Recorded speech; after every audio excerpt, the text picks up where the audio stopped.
Hi friends, welcome to JK சமையல். இன்னைக்கு நம்ம பார்க்க போற ரெசிபி சில்லி பிரெட். சில்லி பிரெட்டுக்கு ஃபர்ஸ்ட் என்ன பண்ண போறோம்னா இந்த மாதிரி பிரெட் வந்து ஸ்லைசஸா கட் பண்ணி எடுத்துங்க. நார்மல் பிரெட்டை.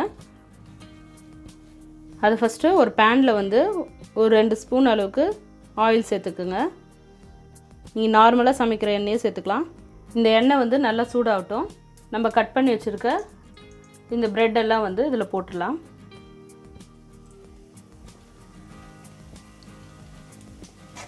இந்த ஆயில்ல லைட்டா வந்து ஃப்ரை பண்ணி எடுத்துக்கலாம். ஃப்ளேம் வந்து கம்மியா வச்சு டோஸ்ட் பண்ணி எடுத்துங்க. இப்போ இத வந்து ஒரு பிளேட்ல மாத்திக்கங்க.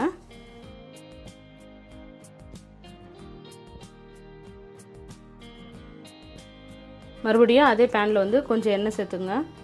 நம்ம தாளிக்கிறதுக்கு எந்த அளவுக்கு எடுத்துக்கோமோ அந்த அளவுக்கு எடுத்துங்க போதும்.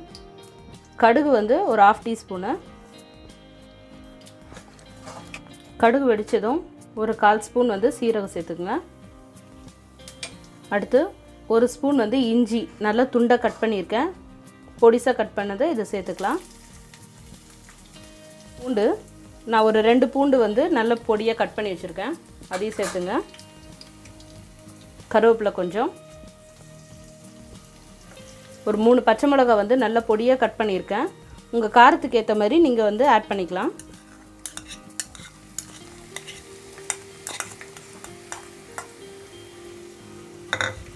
4 வந்து ரெட் சில்லி எடுத்துர்க்கேன். நல்லா வதக்கிங்க. எல்லாமே வந்து லோ ஃப்ளேம்ல வச்சிங்க ஃபர்ஸ்ட். இது கொஞ்சம் வதங்கினதும் மீடியம் சைஸ்ல 2 வெங்காயம் வந்து நல்ல பொடியா கட் பண்ணியிருக்கேன். இதையும் ஆட் பண்ணிக்கங்க. வெங்காயம் வந்து நல்லா பிரவுன் கலர்ல மாறுற அளவுக்கு வதக்கிக்கலாம். இது பாருங்க நல்லா வதங்கி இருக்கு. ஒரு 1/4 டீஸ்பூன் வந்து மஞ்சள் தூள் சேர்த்துக்கிறேன். கரம் மசாலா வந்து ஒரு 1/2 ஸ்பூன். இது வந்து ரெட் சில்லி இது 1 ஸ்பூன் எடுத்துக்கிறேன். உங்களுக்கு காரம் வேணும்னா நீங்க இன்னமும் சேர்த்துக்கலாம். நான் பச்சை மிளகாவும் போட்டுருக்கேன்றதுனால கம்மியா எடுத்துக்கிறேன். நல்லா mix பண்ணிடுங்க.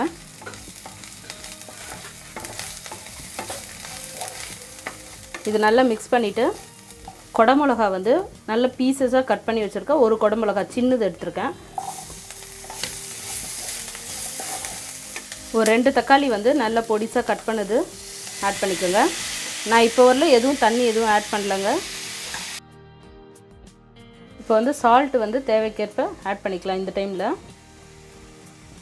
இப்போ இது கூட வந்து நம்ம வந்து ஆல்ரெடி ஆயில்ல போட்டு எடுத்துறோம்ல எண்ணெயில போட்டு வச்ச அந்த பிரெட் எல்லாம் ஆட் பண்ணிக்கலாம்.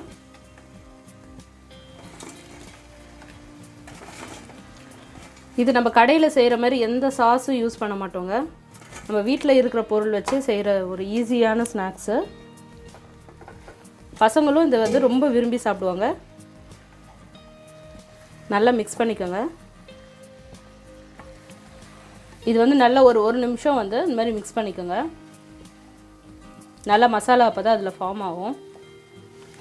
கடைசியா கொஞ்சம் கொத்தமல்லி பொடிசா கட் பண்ணிருக்கேன். அதை ஆட் பண்ணிக்கலாம். அவ்வளவுதாங்க நம்ம சுவையான சில்லி பிரெட் ரெடி. இத வீட்ல நீங்க செஞ்சு பாருங்க. கண்டிப்பா எல்லாருக்கும் பிடிக்கும். Thanks for watching JK viewers.